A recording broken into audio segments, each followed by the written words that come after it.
இந்த பிரிகின்ற உடம்பு இருக்கிறதே, அதிலிருந்து உயிர் பிரியலாம். ஆனால் ஆத்மா இருக்கிறதே, அது பரமாத்மா. அது ஜீவாத்மாவோடு கலப்பதற்கு தேங்காவினுடைய உட்புறம் எப்படி வெண்மையாக தூய்மையாக மலரை போன்று இருக்கிறதோ, நீங்கள் நல்லா பாருங்க.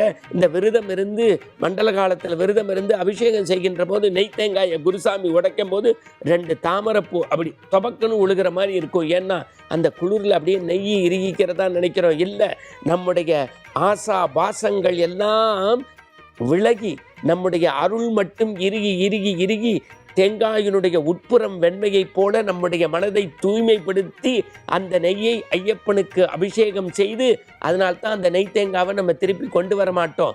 அங்கே இருக்கக்கூடிய 18ஆம் படிக்கக்கூடிய கீழ்ப்பகுதியில் இருக்கக்கூடிய ஹோமகுண்டத்தில் போட்டு நெய் தேங்காய் வாசமது எங்கே மணக்குது, அது சபரிமலை சன்னிதானத்தின் மேலே மணக்குது என்று நெய்யோடு 2 நம்முடைய விரதம் ஐயப்பனோடு கலக்கிறது. அந்த நெய்யை கொண்டு வந்து வீட்டில் பிரசாதமாக வச்சு கருவுற்ற பெண்கள் சாப்பிடலாம், உடல் நோய் உள்ளவங்க சாப்பிடலாம், எல்லாரும் பிரசாதமாக சாப்பிடலாம். அந்த நெய்க்கு அவ்வளவு நோய் தீர்க்கக்கூடிய சக்தியும் வலிமையும் உண்டு.